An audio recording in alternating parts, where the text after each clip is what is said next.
CBSE words में आपका स्वागत है। तो हम पढ़ रहे थे क्लास 11 फिजिक्स का सेकंड चैप्टर जिसका नाम है यूनिट्स एंड मेजरमेंट, और सिग्निफिकेंट फिगर्स वाला हमारा टॉपिक चल रहा था। 3 वीडियोस के अंदर आ गई थी और आज इस टॉपिक की लास्ट वीडियो रहेगी जिसके अंदर हम जो सब टॉपिक है 2.7.3 rules for determining the uncertainty in the result of arithmetic calculation. तो जब हम कोई भी अर्थमेटिक कैलकुलेशन करते हैं तो वहाँ पर किस रूल के हिसाब से हम डिटरमाइन करते हैं कि कितनी अनसर्टेनिटी है, कितना एरर आ रहा है, वो सारा हम इस वीडियो में डिस्कस करेंगे। The rule for determining the uncertainty, या जिसे हम एरर भी कह सकते हैं, इन नंबर या जो हमारी measured quantity, basically measured quantity measured value के अंदर ही हम एरर की बात करते हैं। तो जब हम वहाँ पर अर्थमेटिक ऑपरेशन करते हैं, यानी ऐसी वैल्यूज़, ऐसे नंबर जो कि मेज़र करके आए हुए हैं, वहाँ पर हम मल्टीप्लाई करें, डिवाइड करें, ऐड करें, सब्सट्रैक्ट करें, तो कितना एरर आएगा, कितनी अनसर्टेनिटी है, ये कैसे डिटरमाइन होती है। कुछ रूल एंड रेगुलेशन होगा तो वही समझेंगे, लेकिन एग्जाम्पल के ज़रिए। तो पहला एग्जाम्पल हम लेते हैं जहाँ पर हमारे पास एक रेक्टेंगुलर शीट है, उसकी लेंथ और ब्रेथ आपको दी हुई है। कितनी है? लेंथ 16.2 सेंटीमीटर और ब्रेथ उसकी 10.1 सेंटीमीटर दी है। सिंपल आप बता सकते हो कितनी सिग्निफिकेंट फिगर्स है इसके अंदर। दोनों के अंदर ही 3 सिग्निफिकेंट फिगर्स है। इसका मतलब जो लेंथ है उसको हम इस तरह से लिख सकते हैं। तो यहाँ पर एरर वाला थोड़ा सा कॉन्सेप्ट लगेगा, और उससे पहले एक चीज़ और आपको समझनी है, लीस्ट काउंट ये क्या होता है। जैसे हमारे पास लेंथ ही ले लेते हैं, ये जो हमको दिया हुआ है, लेंथ कितनी दी हुई है? 16.2 सेंटीमीटर। कोई भी इंस्ट्रूमेंट कम से कम जितना मेज़र कर सकता है वही उसकी लीस्ट काउंट होती है। जैसे आपके पास नॉर्मल जो स्केल होती है जिससे आप लाइन खींचते हो, उसका लीस्ट काउंट कितना होगा, यानी कम से कम आप कितना मेज़र कर सकते हो? 1 मिलीमीटर। 1 मिलीमीटर को हम क्या कह सकते हैं? 0.1 सेंटीमीटर। तो कम से कम आप 0.1 सेंटीमीटर मेज़र कर सकते हो। इससे छोटी वैल्यू आप मेज़र नहीं कर सकते। इससे छोटा चीज़ अगर मैं आपको दूं तो नहीं मेज़र हो सकती। फॉर एग्जांपल आपसे मैं पूछूं कि आपके हेयर की, आपके बाल की थिकनेस कितनी है, यानी एक बाल आपको लेना है, वो कितना मोटा है, उसको आप नॉर्मल स्केल से मेज़र करो तो कर सकते हो? नहीं कर सकते, क्योंकि जो मिलीमीटर वाला है, यानी 1 मिलीमीटर से कम होगी उसकी थिकनेस, और 1 मिलीमीटर से कम है तो आप बता ही नहीं सकते उसकी कितनी है एग्जैक्ट वैल्यू। तो बहुत डिटेल में हम नहीं समझेंगे लीस्ट काउंट, वो उसका अलग टॉपिक है। ऐसे समझ लो कि अगर हमको निकालना है किसी भी इंस्ट्रूमेंट का लीस्ट काउंट, तो उससे मेज़र करके जो वैल्यू लिखी गई है उसके ज़रिए हम निकाल सकते हैं। जैसे 16.2 है ना, तो इसकी लास्ट वाली डिजिट आप पकड़ लो, उसकी जगह आप 1 लिख दो, उससे पहले जो है सबको 0 लगा दो, डेसिमल जहाँ लगा था वहीं लगा देंगे। यानी डेसिमल के बाद एक डिजिट हमारी लिखी थी तो एक डिजिट से पहले ही हम डेसिमल लगा देंगे। तो बेसिकली हमारा लीस्ट काउंट कितना आ जाएगा? 0.1 सेंटीमीटर। अब इसी तरीके से ब्रेथ की हम बात कर लेते हैं। कितना दिया हुआ है? 10.1 सेंटीमीटर। तो जैसे मैंने बताया, लास्ट वाली डिजिट आप पकड़ लो, इसी को 1 बना दो, ये तो पहले से 1 है, बाकी सबको 0 कर दो, और जहाँ डेसिमल लगा वहाँ डेसिमल लगा दो। लीस्ट काउंट यहाँ से भी आप देखोगे 0.1 सेंटीमीटर आ जाएगा। यानी जिस इंस्ट्रूमेंट के ज़रिए रेक्टेंगुलर शीट की लेंथ और ब्रेथ मेज़र की गई है उसमें कम से कम 0.1 सेंटीमीटर नापा जा सकता है, उससे छोटी वैल्यू नहीं नापी जा सकती। इसका मतलब इसके अंदर 0.1 सेंटीमीटर का एरर आ सकता है कि जहाँ ज़रा से भी आप 0.1 सेंटीमीटर से छोटा हुआ, वहाँ से आपकी मेज़र करने की जो लिमिट है वो ख़त्म हो जाएगी कि भाई इससे छोटा मेज़र नहीं कर सकते। इसका मतलब जो वैल्यू ये हमको लिखी हुई है लेंथ की और ब्रेथ की, इसमें हो सकता है 0.1 सेंटीमीटर ज़्यादा इसने मेज़र कर लिया हो, या हो सकता है 0.1 सेंटीमीटर कम मेज़र किया हो, क्योंकि 0.1 सेंटीमीटर का एरर इस इंस्ट्रूमेंट में आ सकता है। तो हम लेंथ को इस तरह से लिख सकते हैं कि हमारी जो मेज़र करके वैल्यू बताई गई है वो कितनी है? 16.2। उसमें या तो प्लस हो सकता है 0.1 या माइनस हो सकता है, इसीलिए हम प्लस माइनस 0.1 सेंटीमीटर लिख देंगे। अगर मैं आपसे पूछूं कितना परसेंट एरर आएगा, वैल्यू तो बता दी कि 0.1 सेंटीमीटर का एरर आ सकता है, क्योंकि इससे छोटा मेज़र नहीं हो सकता, बस यही मैक्सिमम मेज़र हो सकता है। तो परसेंट एरर निकालने का सिंपल सा फॉर्मूला है कि जो लीस्ट काउंट है उसको ऊपर रखो और जो वैल्यू आपने मेज़र की है उसको नीचे रखो। लेंथ कितनी मेज़र की है? 16.2। इससे आप डिवाइड कर दोगे, और आपको परसेंट में चाहिए ना तो 100 से मल्टीप्लाई भी करना पड़ेगा। तो जब ये करोगे तो आपका आएगा 0.6%। अच्छा, जो डिवाइड करोगे तो ये वैल्यू नहीं आएगी, बल्कि और ज़्यादा बड़ी वैल्यू आएगी, यानी 0.6172। इस तरह से कैलकुलेटर से करोगे तो इस तरह से वैल्यू आएगी। लेकिन मैंने आपको पढ़ा है कि एडिशन और सब्सट्रैक्शन में क्या देखते हैं? डेसिमल प्लेसेस देखते हैं। तो हमारी जो वैल्यू है 16.2, तो एक डेसिमल के बाद तक वैल्यू है, इसीलिए हम एक डेसिमल के बाद ही तक वैल्यू रखेंगे, यानी 6 तक रखेंगे। यानी बाकी को राउंड ऑफ करना पड़ेगा, तो 1 से हटाना पड़ेगा 172 और उसके आगे का जो है वो सब हटाना पड़ेगा। तो 1 क्या है, 5 से कम है, इसीलिए सिंपली हट जाएगा राउंड ऑफ करने की, मतलब राउंड ऑफ इसी तरह से हो जाएगा। अगर 5 से ज़्यादा होता तो 6 का हम 7 बना देते, क्योंकि जहाँ से हमको हटाना है वो 1 है, 5 से कम है, इसीलिए सिंपल हटा देंगे, कोई बाकी वैल्यू में चेंज करने की ज़रूरत नहीं है। तो देख सकते हो यहाँ सही आ रहा है 16.2 सेंटीमीटर प्लस माइनस 0.6% का एरर आ सकता है। ठीक इसी तरीके से ब्रेथ का भी आप निकाल सकते हो कि यहाँ पर भी कितना है, प्लस माइनस 0.1 सेंटीमीटर का एरर आ सकता है। परसेंट एरर की बात कर लें तो यहाँ से आप निकाल सकते हो लीस्ट काउंट कितना है 0.1, जो मेज़र की है ब्रेथ वो कितनी है 10.1 मल्टीप्लाई बाई 100% में चाहिए हमको, तो यहाँ से आंसर आपका 0.99 और उसके बाद की वैल्यू आ जाएगी, क्योंकि हमको बस एक ही डेसिमल तक रखना है, यानी डेसिमल के बाद एक ही डिजिट हो। तो उसके बाद देख रहे हो 9 है, 5 से ज़्यादा, इसका मतलब ये पीछे वाली डिजिट एक बढ़ जाएगी, 9 का 10 हो जाएगी, यानी 1.0, या सिंपल हम लिख सकते हैं 1। तो 1% का एरर ब्रेथ के अंदर आएगा। तो देख सकते हो यहाँ पर 1% का आ रहा है। अब हमको एरिया निकालना था, तो एरिया कैसे होगा, लेंथ और ब्रेथ को मल्टीप्लाई कर दो, तो मल्टीप्लाई करोगे तो 163.62 आ जाएगा। लेकिन जो एरर होगा वो सिंपल ऐड ऑन हो जाएगा, एरर मल्टीप्लाई नहीं होगा, बल्कि एरर क्या होता है, ऐड होता चला जाता है। तो लेंथ का हमारा 0.6 था, ब्रेथ का हमारा 1 था, ऐड हो जाएगा तो 1.6% का एरर हो जाएगा। ठीक है, ये देख सकते हो 1.6%। अच्छा, ये परसेंट एरर है। अगर मुझे वैल्यू चाहिए कि कितना सेंटीमीटर स्क्वायर का एरर है तो कैसे निकालेंगे, जैसा कि मैंने आपको बताया था रूल कि जो लीस्ट काउंट है, यानी लीस्ट काउंट क्या है कि इतना एरर आ सकता है, तो जो वैल्यू है एरर की वो हम न्यूमरेटर में रखते हैं, वैल्यू तो हमको पता नहीं, वही तो निकालना है, तो x मान लेते हैं, और जो हमारी वैल्यू आ रही है मल्टीप्लिकेशन पे वो कितनी है 16, यानी किस में एरर हमको कैलकुलेट करना है, इस वैल्यू के अंदर कितना एरर है ये हमको बताना है। तो वो वैल्यू हम डिनोमिनेटर में रखेंगे और 100 से मल्टीप्लाई कर देंगे तो कितना आ जाएगा, परसेंट एरर आ जाएगा। परसेंट एरर हमको दिया हुआ है 1.6, यानी पहले हम क्या कर रहे थे, हमको एरर की वैल्यू दी थी, तो एरर की वैल्यू रखते थे, डिवाइड कर देते थे जो हमारी जिसके अंदर से एरर हमको निकालना है उससे, और 100 से मल्टीप्लाई कर देते तो परसेंट एरर आ जाता था। इस बार हमको परसेंट एरर दिया हुआ है, वो वैल्यू निकालनी है, इसीलिए हमने उसको x मान लिया। तो यहाँ से जब कैलकुलेट करोगे तो x की वैल्यू 2.617 ऐसे करके आएगी।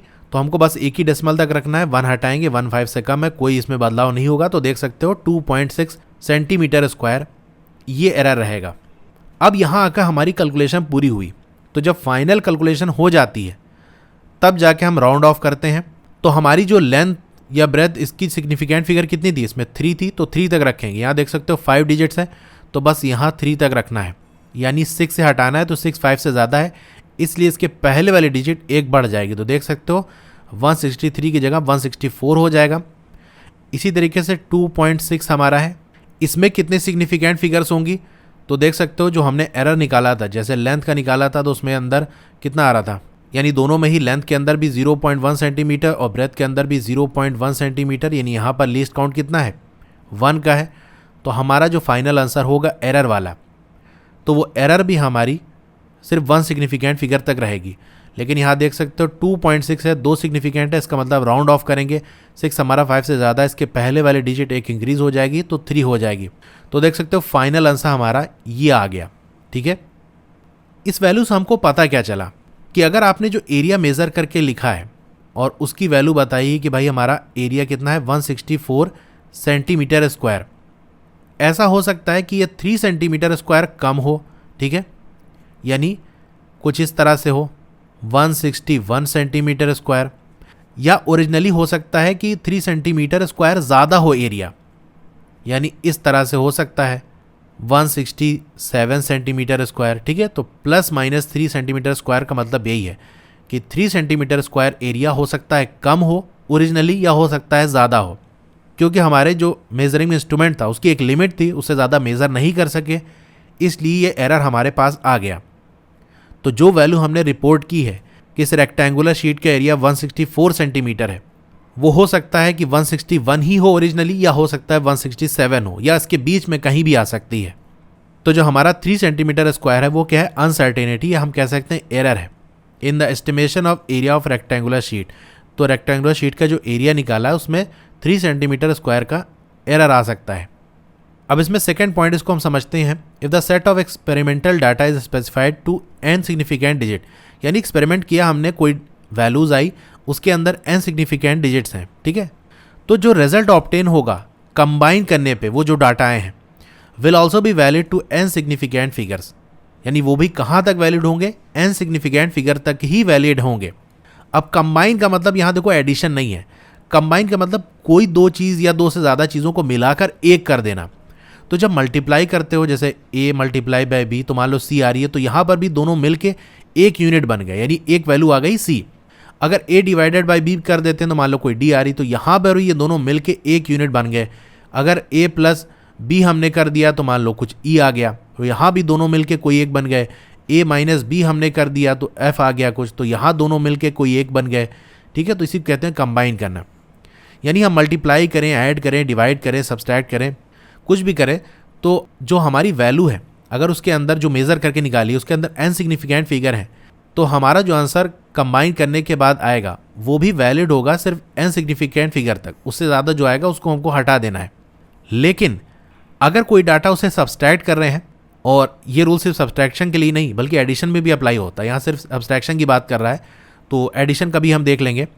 तो अगर कोई डाटा सब्सट्रैक्ट हो रहा है, तो जो नंबर ऑफ सिग्निफिकेंट फिगर है वो कम हो सकती है।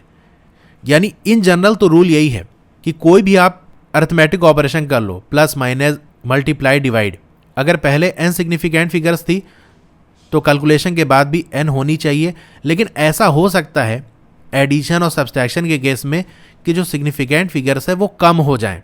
हमेशा नहीं है ज़रूरी, लेकिन कभी कभी कम हो जाते हैं। जैसे सब्सट्रैक्शन का एग्जाम्पल आपको दिया हुआ है यहाँ पर, इसको हम देख लेते हैं कि ये हमारे पास नंबर है 12.9 और 7.06, इसको हम माइनस कर रहे हैं। तो यहाँ कितने सिग्निफिकेंट फिगर हैं, 3 सिग्निफिकेंट फिगर्स हैं। जब माइनस करोगे तो आपका आंसर कितना आएगा, 5.84। चलिए इसको थोड़ा सा मैं करके बताता हूँ कि यहाँ पर क्या हो रहा है। हमारा 12.9 ये ग्राम था और 7.06, इसको हमको क्या करना है, माइनस करना है। अब माइनस करने के लिए 9 के बगल में तो कुछ है नहीं, तो हम क्या कहते हैं, कुछ नहीं है तो ज़ीरो लगा लो। अब ये ज़ीरो हमने कैलकुलेट करके नहीं लिखा है, बल्कि सिर्फ लगा लिया है। अब ज़ीरो लगाओगे तभी आप माइनस कर सकते हो। तो यहाँ से कैरी लेगा, 10 में से 6 गया, बचा 4, फिर यहाँ 8 बच जाएगा, पॉइंट लगा देंगे, 12 में 7 गया, बचा हमारा 5। तो ये जो 5.84 ग्राम आ रहा है, ये तब आ रहा है जब 9 के बाद हमने यहाँ ज़ीरो लगा लिया, क्योंकि ये ज़ीरो हमने कैलकुलेट नहीं किया है। हमको नहीं पता ज़ीरो आ रहा है कि 1 आ रहा है कि 2 आ रहा है, 3 आ रहा है, कुछ आ रहा है। हो सकता है हमारे पास अच्छा इंस्ट्रूमेंट होता, मेज़र करते तो ज़ीरो ना आके 1 आता, 2 आता, 3 आता, यानी 0 से लेकर 9 तक कुछ भी आ सकता था। तो मान लो मेज़र हमने किया और मेज़र करने के बाद आता 12.96 या 99 मान लेते हैं, मैक्सिमम 9 ही तक आ सकता है। अब हम माइनस करते 7.06 को, तब क्या आता, 9 में 6 गया, बचा 3, यहाँ 9 हो गया, पॉइंट 12 में 7 गया, बचा 5। तो देख रहे हो 5.84 ग्राम और 5.93 ग्राम, कितना इन दोनों में फ़र्क है, 0.09 ग्राम्स का एरर आ जा रहा है। और ये क्यों आ रहा है, क्योंकि ये ज़ीरो हमने अपने से लगा दिया, हमको नहीं पता था कि यह 0 होगा, 1 होगा, 2 होगा। तो इस एरर से बचने के लिए हम क्या करते हैं, हम ये देखते हैं कि वो कौन सा नंबर है जिसमें डेसिमल के बाद सबसे कम डिजिट है, उतनी ही डिजिट हमारे फाइनल आंसर के अंदर होनी चाहिए। इसका रूल हम पढ़ चुके थे एडिशन और सब्सट्रैक्शन में, कि वहाँ पर हम ये देखते हैं कि डेसिमल के बाद कितनी डिजिट है, जिस नंबर के अंदर कम से कम डिजिट होंगी वही वाला हम कंसीडर करेंगे, यानी उतनी ही डिजिट डेसिमल के बाद हमारे फाइनल आंसर के अंदर होनी चाहिए। तो यहाँ पर आप ध्यान से देखो 12.9 और 7.06, तो डेसिमल के बाद कम डिजिट किस में है, 12.9, यानी पॉइंट के बाद एक ही डिजिट है, यहाँ पर पॉइंट के बाद 2 डिजिट है। तो जब हम सब्सट्रैक्शन करेंगे तो सब्सट्रैक्ट करने के बाद जो हमारा आंसर आएगा उसमें भी हम यही देखेंगे कि डेसिमल के बाद हमारे सिर्फ एक डिजिट होनी चाहिए। तो हम 5.84 ग्राम ना लिख के 5.8 ही तक लिखेंगे, क्योंकि अगर एक से ज़्यादा लिखे तो फिर ये जो ज़ीरो हमने बढ़ाया इसको बढ़ाना पड़ेगा। अगर इसको हम ऐड करते, यानी 12.9 और 7.06 इसको हम ऐड करते, तब क्या होता, यहाँ पर भी हमें क्या करना पड़ता, ज़ीरो अपने से बढ़ाना पड़ता। तो ये हमारा 6 आता, ये 9 आता, पॉइंट और 12 और 7 हमारा 19 हो जाता है, यानी 19.96। लेकिन ये ज़ीरो हमने अपने से बढ़ाया। हो सकता है कि ओरिजिनली ये ज़ीरो ना हो, बल्कि वैल्यू कुछ इस तरह से हो, 12.99 हो, और फिर इसमें हम 7.06 ऐड करें तो कितना हो जाएगा, 105 हो जाएगा। यानी ये 0 और 5 और पॉइंट यहाँ पर कितना हो जाएगा 20 हो जाएगा। तो देख सकते हो दोनों में कितना एरर आ रहा है। तो इस एरर से बचने के लिए हम क्या करते हैं, डेसिमल के बाद एक ही डिजिट तक आप ले लो, यानी 19.9 तक रखेंगे। और ये देखो उसके बाद 6 है, जब हम राउंड ऑफ करेंगे तो ये 9 बढ़ के 10 हो जाएगा, तो ये 20.0 हो जाएगा। तो 20.0 तक रखेंगे। तो यहाँ देखो 20.0 कर लो, या इस केस में कर लो, यहाँ 5 हटा दो, तो अब देखो आपको एरर नहीं दिखेगा। 20.0 यहाँ पर भी, 20.0 यहाँ पर भी। ये कब हुआ है, जब एक जो डिजिट हमने से बढ़ा रहे थे 0, उसको ना बढ़ा के बल्कि वहीं तक रखेंगे जहाँ तक हमने ओरिजिनली मेज़र किया है। तो एडिशन और सब्सट्रैक्शन के अंदर इसीलिए हम डेसिमल प्लेस देखते हैं, ना कि सिग्निफिकेंट फिगर्स देखते हैं। एज अनसर्टेनिटीज इन सब्सट्रैक्शन और addition combine in different fashion. तो इनके कंबाइन होने का अलग तरीका है। क्या तरीका है, जो हम रूल पढ़ चुके हैं, smaller number of decimal places rather than number of significant figure. तो यहाँ पर सिग्निफिकेंट फिगर्स नहीं देखते, डेसिमल प्लेसेस देखते हैं। तीसरा पॉइंट ये है कि relative error of a value of a number is specified to significant figure depend not only on n but also on number itself. तो कितना एरर आएगा, कोई भी वैल्यू है उसमें कितना एरर हमको देखने को मिलेगा, ये सिर्फ सिग्निफिकेंट फिगर पे डिपेंड नहीं करता, बल्कि वो नंबर क्या है इस पे भी डिपेंड करता है। एग्जाम्पल से ये चीज़ ज़्यादा क्लियर होगी। जैसे accuracy in measurement of mass, कोई मास है 1.02 ग्राम, तो इसका लीस्ट काउंट कितना होगा 0.01 ग्राम। जैसे मैंने बताया था कैसे निकालेंगे, लास्ट वाली डिजिट की जगह आप 1 रख दो, बाकी सबको 0 कर दो, जहाँ डेसिमल था वहाँ लगा दो, तो ये हो गया ना 0.01 ग्राम। तो ये लीस्ट काउंट क्या बताएगा, कितना एरर आ सकता है। लेकिन एक दूसरा मेजरमेंट है 9.89 ग्राम, इसकी भी एक्यूरेसी क्या है, यानी इसका भी अगर लीस्ट काउंट में निकालने कहूँ तो क्या करोगे, 9 की जगह आपको 1 रख देना है, बाकी सब 0 बना दो, यानी 8 को भी 0 कर दो, 9 को भी 0 कर दो। डेसिमल 2 डिजिट से पहले लगाए तो यहाँ लगा दिए। तो यहाँ पर भी देख रहे हो लीस्ट काउंट दोनों का सेम है, यानी एरर दोनों के अंदर सेम है। जब मास हमारा जो मास हमने मेज़र किया था 1.02 था, तो भी एरर हमारा 0.01 ग्राम था। और जब हमने मेज़र किया 9.89, तो वहाँ पर भी एरर कितना है 0.01 ग्राम का। तो रिलेटिव एरर अगर हम निकालें 1.02 के अंदर तो कितना होगा, जैसे मैंने आपको फॉर्मूला बताया था कि जो लीस्ट काउंट है यानी जो एरर है उसको ऊपर रखो और जो वैल्यू उसको नीचे रखो 1.02 और 100 से मल्टीप्लाई कर दो, तो आंसर देखो आपका क्या आएगा ±1%। लेकिन जब रिलेटिव एरर हम इसका निकालेंगे तो इसका भी कैसे निकालेंगे, वही तरह से कि जो हमारा लीस्ट काउंट है, जो एरर है उसको ऊपर रखो, जो वैल्यू है 9.89 उसको नीचे रखो, 100 से मल्टीप्लाई कर दो। जब ऐसा करोगे तो एरर देखोगे 0.1% आ रहा है प्लस माइनस, यानी दोनों का लीस्ट काउंट सेम था, दोनों का एरर सेम था, लेकिन परसेंट एरर की वैल्यू अलग अलग हो गई। तो ये क्या बताता है कि दोनों का सिग्निफिकेंट फिगर सेम था, 1.02 और 9.89, सिग्निफिकेंट फिगर दोनों में ही 3 था, लेकिन ये दोनों वैल्यू अलग थी, एक 1.02 थी, एक 9.89 थी। तो हमारा जो परसेंट एरर था वो अलग अलग आ गया, यानी सिग्निफिकेंट फिगर तो हमने बराबर कर दी, तो हमारा एरर भी बराबर होना चाहिए था। लेकिन एरर किस पे डिपेंड कर रहा है कि आप कौन सा नंबर लिए हो। अगर नंबर आपका छोटा है तो एरर आपका ज़्यादा आ रहा है, नंबर आपने बड़ा ले लिया 9.89 ले लिया तो एरर आपका कम हो गया। तो ये चीज़ आपको समझनी है इसमें। अब फाइनल चीज़ जो आपको ये ध्यान रखनी है कि जो इंटरमीडिएट रिजल्ट होता है मल्टी स्टेप कंप्यूटेशन में should be calculated to one more significant figure in every measurement than the number of digit in the least precise measurement. तो जब कोई ऐसा कैलकुलेशन होता है जहाँ पर कई स्टेप में हमारी कैलकुलेशन पूरी होती है, जिसके बारे में हमने पिछली वीडियो में डिस्कस किया था कि वहाँ हम क्या करते हैं, जितनी सिग्निफिकेंट डिजिट हमको चाहिए, मान लो 3 डिजिट चाहिए तो एक एक्स्ट्रा लेके चलेंगे, यानी 4 डिजिट लेके चलेंगे। जब हमारी कैलकुलेशन पूरी हो जाएगी तब वो एक्स्ट्रा वाली जो डिजिट है उसको राउंड ऑफ के रूल लगा के हटा देंगे। अगर हम ऐसा ना करेंगे तो हमारे साथ गड़बड़ क्या हो जाएगी वो हम समझते हैं। तो होगा क्या, जैसे मान लो हमारे पास एक नंबर है 5, मैंने कहा इसका रेसिप्रोकल करो, तो आप क्या लिखोगे 1/5। अब इसका रेसिप्रोकल हम कर दें यानी 1/1/5, तो ये क्या हो जाएगा 5 हो जाएगा। यानी 5 को एक बार उल्टा किया है तो 1/5 हो गया, 1/5 को उल्टा करोगे तो क्या हो जाएगा 5 हो जाएगा। यही होता है ना।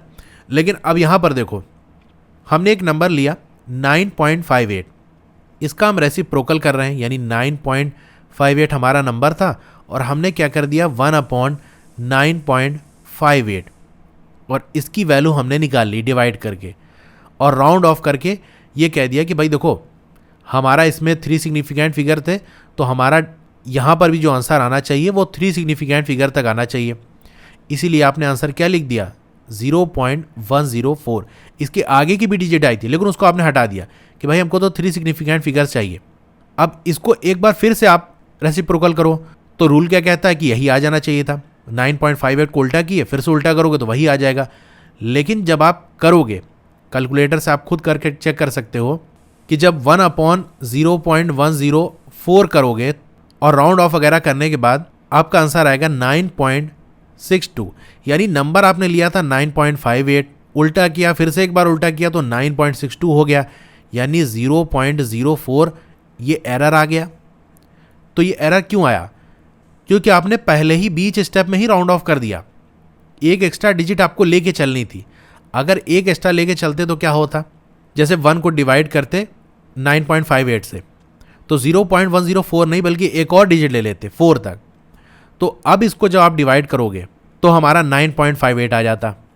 तो ये एग्जाम्पल इस बात को जस्टिफाई करता है, इस बात का प्रूफ देता है, idea to retain 1 more extra digit than the number of digit in the least precise measurement. यानी जो सबसे कम बारीकी से मेजरमेंट किया गया है, यानी जिसके अंदर सबसे कम सिग्निफिकेंट फिगर है, उसी वाले को हम लेते हैं कि फाइनल आंसर में भी उतनी ही सिग्निफिकेंट फिगर होनी चाहिए जितना उस मेजर वैल्यू के अंदर है, सबसे कम प्रिसाइज तरीके से मेजर किया गया, यानी जिसकी सिग्निफिकेंट फिगर सबसे कम है। In intermediate step of complex multi step calculation in order to avoid additional error in the process of rounding off the numbers. तो हमने ये देख लिया कि अगर एक्स्ट्रा डिजिट हम लेके नहीं चल रहे हैं तो हमको और ज़्यादा एरर देखने को मिल जा रहा है। एक तो मेजरमेंट का एरर अलग से, फिर यहाँ पर कैलकुलेशन का एरर अलग से। तो उस कैलकुलेशन वाले एरर से बचने के लिए जितने सिग्निफिकेंट फिगर हमको चाहिए उससे एक एक्स्ट्रा डिजिट लेके चलते हैं और फाइनली जाकर हम उस डिजिट को जब कैलकुलेशन पूरा हो जाता है तब हटा देते हैं। तो ये था इस टॉपिक के अंदर। आपको वीडियो कैसी लगी कमेंट करके ज़रूर बताइए। अच्छी लगी हो तो लाइक करिए और अगर आप चैनल पर नए हैं तो सब्सक्राइब ज़रूर करिए। उसके बगल में एक बेल का आइकन होगा, उसको दबा के ऑल पे क्लिक कर देंगे तो जब भी नई वीडियो आएगी आपको मैसेज आ जाएगा। Okay, thank you.